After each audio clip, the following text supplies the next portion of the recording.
Great. And welcome. I am Shushan of The Soulful Woman and my webpage shushan.com.au. And I am thrilled to be welcoming Alexandra Pope, who I've known personally and professionally for over 30 years. Alexandra is one of the pioneers in the whole movement to recover the power of the cycle. She is founder of Red School, an organisation that teaches a radical new approach to women's health and well-being, creativity, leadership, and spiritual life based on the power of the menstrual cycle. In 2017, she was the co-author of Wild Power, Discover the Magic of Your Menstrual Cycle and Awaken the Feminine Path to Power, which was published by Hay House. She has spent 35 years exploring and learning about menstruality from her own deeply lived experience and the collective knowledge she has gathered from working with thousands of women. Alexandra is indeed a pioneer in her work in feminine consciousness, in women's empowerment, and in soul, living a soul life. And I'm very thrilled to be speaking with you, Alexandra, on this topic. Me too, Shushi. Oh, it really stirs me. Lovely to have you join me and for us to do this together in different parts of the world. Alexandra is in the UK, and of course I'm in Sydney in Australia. So Alexandra, the first question I have for you is, what does being a soulful woman mean for you? I know you are, but I would love to hear your thoughts on that. I was pondering that question this morning whilst I was walking my dog on the heath. What does it mean to be a soulful woman? For me, it is this feeling of belonging, that I feel I am resting in something bigger than myself, that I am held in some way, that I am connected to something. So living with a feeling of soul is a living from a feeling of connection, that everything is connected, like a little dog turning up on the scene. To join the conversation, yeah. It is a more sort of poetic response to life rather than a very literal response. So, it really comes back to this feeling of being held by something, being connected. And for me, it is being deeply embedded in my calling, in what I'm here to serve in the world. So it is the feeling of that I have meaning. My life feels very meaningful to me. It may feel sometimes a little challenging or difficult, but there's a deep feeling of meaning and belonging. I think that's the heart of it for me, yeah. How would you say, talking about service, and I know that you are so deeply committed in your work, how do you see that as a lived experience on a day-to-day basis? How do you integrate that aspect of soul in your life? Well, gosh, Shushan, these are such big questions. And it's not something that I'm consciously doing at every moment, thinking I'm living a soulful life. It is though it's a bit like a fish in water. It doesn't, water is just that, it's there. Well, I don't know what a fish thinks, but I'm thinking, it's just swimming in the water and that's its world. Here am I talking about fish in water. But it is a sense of it being, it is sort of implicit in who I am. It's an implicit experience. So what does that mean on a day-to-day basis? Well, in many ways, it is about me serving my calling. So it is about me serving my creativity, actually, Shushan. Creativity with a capital C, because that's another way of talking about one's calling. And one's calling, it has everything to do with the world, and and of course it's serving me, but it is about serving something bigger than me. So it is for me about really serving my creativity, which is my calling, which is my work. And it is this work that I do at Red School of teaching women about menstruality, about the power of the menstrual cycle. And that just fills me so profoundly and so deeply. So there's that kind of big thing that's going on. Yes. But on a sort of more personal, intimate level for me, what that feels like is I need to have spaciousness in my life. If I get a little bit caught on the hamster wheel of life, you know, where I'm scurrying to keep up with the next thing, I feel that my sense of soul and soul life kind of checks out at that point. I lose that sense, and I start to feel ragged, not just physically, but sort of emotionally and spiritually ragged. And so it's really important for me. Actually, it's really important for me to pace my nervous system. Actually, I think that's really very significant. It's so practical as well, to actually move at the pace that my nervous system can manage. And I'm a sensitive creature, but then aren't we all ultimately, actually? Yeah. And I notice as I get older, that sensitivity becomes more acute in a very beautiful way, not in a negative way. But to be able to manage that sense of awareness and connection to the world and life, and to be able to process all the things that I have to do in running a business, after all. I mean, that's very, I'm very hands-on. It's hard. There's lots going on. I need to have a degree of spaciousness and time, and silence is really important for me to really pace and keep that connection to my interiority. It is about that, isn't it? Beautiful. Shashank?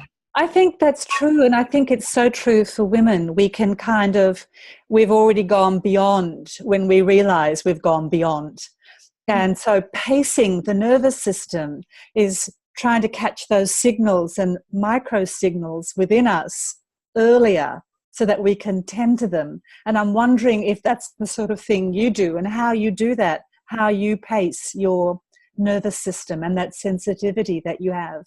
Because it's such a beautiful quality. It's what makes you tune into people and tune into your work and that sense of soul within yourself and your connection to others. But how do we pace that in ourselves?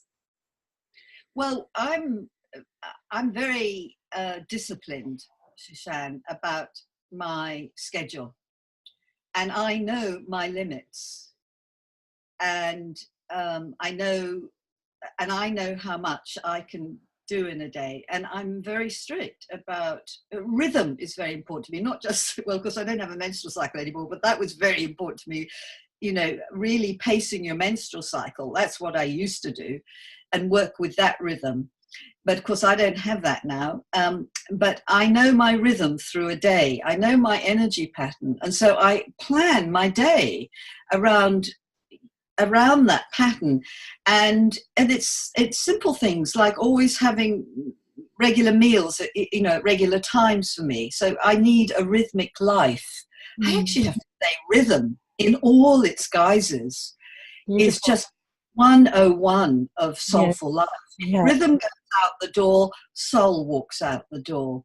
So it's honoring that daily rhythm and the consistency, I imagine, around that.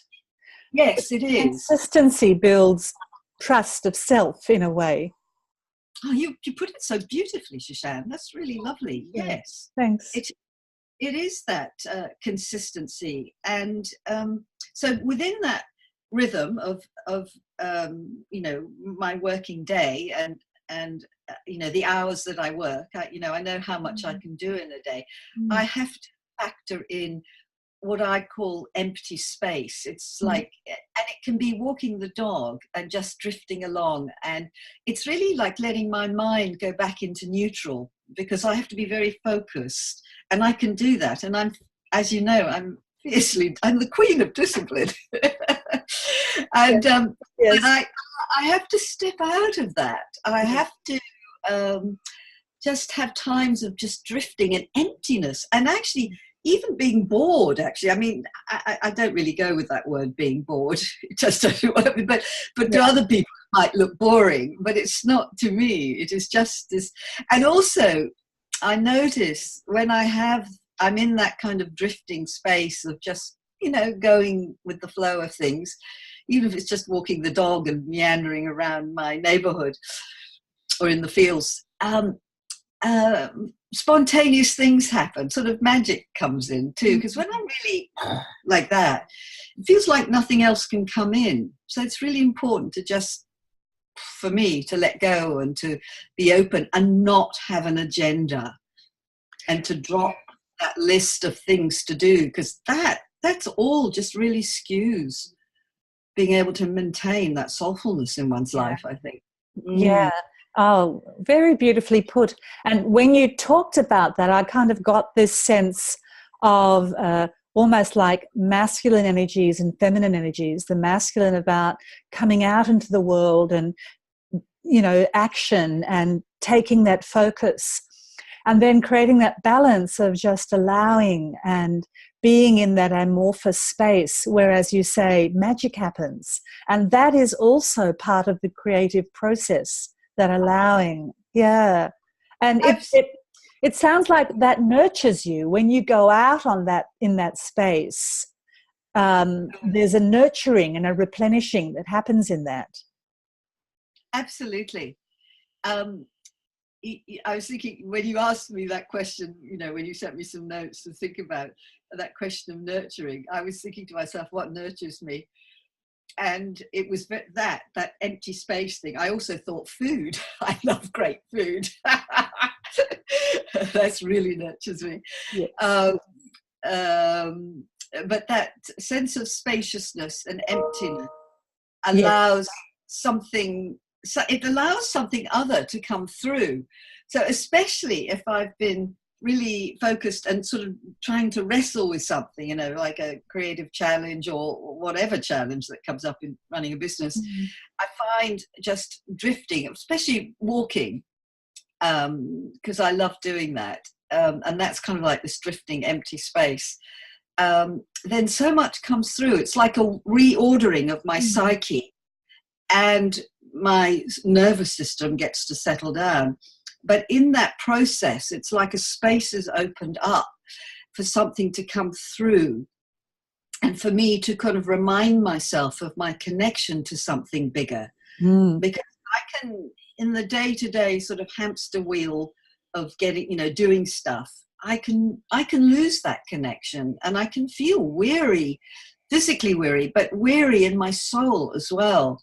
Yeah. So that it's crucial for me to come back to just having empty space. And it's not meditating, you know, formal meditation. I might do that sometimes, but I need simply quiet. Yes. Not music or anything. And there's a movement. I think when I hear you speak, I get this sense of this incredible movement of coming out and then coming back in to self. And the self is the kind of the touchstone, or the, you know, what we, you know, our center, and then we come out again. And if we get stuck in one or the other, you know, it creates a block. It's actually, you're so right. That's it, really. It is about the movement. And I just, you know, in a way, I just want to come back to the menstrual cycle for a moment. For women who have a menstrual cycle, that movement, it's like you're being trained in that through your menstrual cycle years, because menstruation is the moment of chilling and where you deeply connect into yourself. And ovulation is classically that moment where you're out in the world and delivering your goodies to the world. Yes. And the first half of the cycle takes you out, and the second half brings you home again. So over your menstruating years, you're being sort of toned and tuned into this pattern of, you know, going out and coming home, going out and coming home. And now that is so hardwired into me, that pattern of activity and rest. You know, as a postmenopausal woman, I don't need the cycle now for that. and also that cycle exists in all sorts of ways. It exists in the pattern of the day, and it exists in the cycle of the moon. And of course, today is new moon as we are talking. And yes, yeah. And I always feel more soulfulness at the dark of the moon. And I used to feel so much soulfulness when I was menstruating as well, especially just before menstruating. And I get that, almost an echo of that on the dark moon, just before the new moon. I get that same quality experience in myself. And it's hard to describe, but I feel like I'm walking on sacred ground, and it's deeply intimate and mystical and magical. It's very subtle, but it's very precise. And I have this sudden yearning. I'll find myself suddenly thinking about poetry, and lines of poetry will come, and I want to reach for the poem, and I'll be reciting the poem or something like that. And it happens almost without fail. Even now on the dark moon, it's really funny. Beautiful. You are such a model of following that for many women, following yourself so closely. And I feel it's such an important part, particularly in our menopausal years, to pick up that role. And because so many of us can get swept up into the people pleasing and the accommodating that we can do. And it's at the risk of losing ourselves, losing our connection to that soul self within us, which is connected to the world. When we connect deeply in ourselves, we can then bring that out into the world. And I think there's a sense of empowerment in that. And I wondered where that expression of soul sits within you and your power as a woman. Well, it's everything. When I'm feeling in this place of soulfulness, it's a place of connection with myself, and it's a place of kindness and a real acceptance of who I am. And so I feel so, and that empowers me. I feel, kindness with yourself is the most empowering thing I know. Totally, yeah. It's just revolutionary. Yeah. And as part of that kindness thing, the thing that really liberated me when I went through menopause was, at menopause, menopause felt revelatory, in the sense of I suddenly saw with such acuity who I was, what my nature was, and what I wasn't. Mm. And I honestly went round slapping my forehead going, oh my God, that's who I am. Oh wow. That's, it's so silly, because I sort of knew it. Of course I knew it before, because I'd always been myself. I'd always been following my calling, Yes. But it felt revelatory.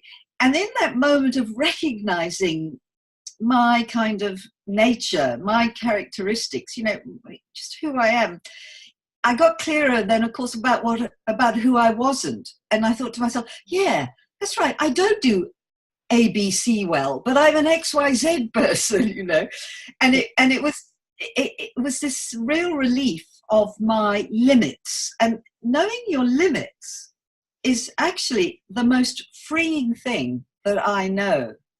It's an act of power. It's also an act of power. Yes, indeed. Yes, Shashan. It's a huge act of power to actually know your limits. You know your boundaries when you know your limits. And there's something about a dignity and an honoring of that when you describe that isn't about, oh, I have these limitations and I'm not enough, but it's about, I have these things and I step into them, and I see myself as a whole person. Yes, absolutely. That's absolutely. I do not dwell on the fact that I am not ABC. On the contrary, it's like, thank God, I don't have to be that. And how great, Shushan is great at that. How wonderful. I'll let her be A, B, and C, and because she does it so brilliantly, Thank you. And I'll go. I love ABC and I love the XYZ too. And that's why we're all together. That Exactly. complementarity is so important as part of our co-creation in this world. In our Exactly. consciousness, we're all in this evolution. It's no longer being a maverick and doing things. It's where our interdependence is so crucial for the evolution of our consciousness. Yes, we need each other. That is absolutely it, Shoshana, what you say. So we have a few minutes left. I just wanted to ask, in those last few minutes, where do you feel that feminine consciousness for both men and women is going in the world today, and what do you think its role is in the world today? Oh, just a little question, Shoshana. Have you got a little answer? Well, in many ways, my little answer may be that I don't have an answer, in the sense that I think the feminine is coming, ready or not. The feminine is here and is at work, and we're all being worked by her, and her with a capital H, men and women alike. And so where is it going? I sort of still don't know, but I think that in staying true, staying true to a soulful life, we create the channel for the feminine consciousness to flow more and more fluidly into the world. Because when the feminine is not engaged with consciously, she really turns up as trouble. Yeah. And it may be that there's more trouble ahead. Because I think of her as the initiator, the great awakener, actually. I mean, we need the presence of the masculine for the feminine to be able to play that role. But if we don't engage with her, then she is destructive. Yeah. So. Yeah. And also, I wonder, I mean, that's beautifully put. Thank you. And I know that was a big question to ask. But I also wonder, from your work and what you've been saying, if this take home is that we are cyclical beings, all of us. And if we don't honor and listen to our own inner cycles that draw us in at times and then bring us out, if that is also the take-home message around this, that to listen closely to our own cyclical nature. Absolutely. Absolutely, Shoshana. I'm so glad you brought that up, because that is everything. That and I, this is my political work, teaching, for instance, on the menstrual cycle. But if you're a man listening to this, care of cyclical life in all its guises is serving.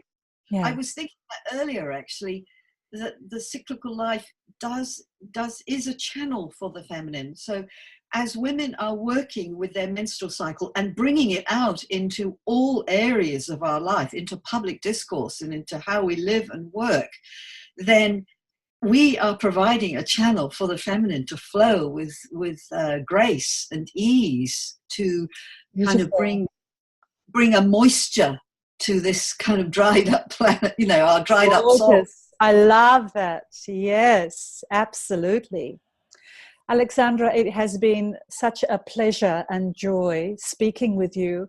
I wonder if you could tell us your website where we can find more on the Red School. So our website is redschool.net, and we also have some online courses at redschoolonline.net. So you'll find also on our website, you'll find so much information. And also there is in our online courses, we have a free course, particularly if you're suffering from menstrual problems. Head over there, but just head over because you want to restore this power. But join our free course and then enjoy, explore. Any closing words? Anything you'd like to say? Do you know, I would love women to utterly trust their inner process of the menstrual cycle, because you step onto the path of cycle awareness, and you step onto the path of recovery of the feminine spiritual path, spiritual practice that women come coded with. And there's no better, no more extraordinary in medicine with a capital M than that, in my experience, because it's inside us and no one owns it. No one owns it but you. You're the authority. So Yeah. I would encourage women to Beautiful. recover this. Yes, and I've known this work with you, and I've definitely seen how much of your passion and your blood, sweat and tears, literally blood, has come into this. And I just want to honor that, Alexandra. Yeah. Thank you so much for your time, my dear. And until next time. That's a joy to talk with you. I love it. Thank you. Thank you for inviting me. Bye for now.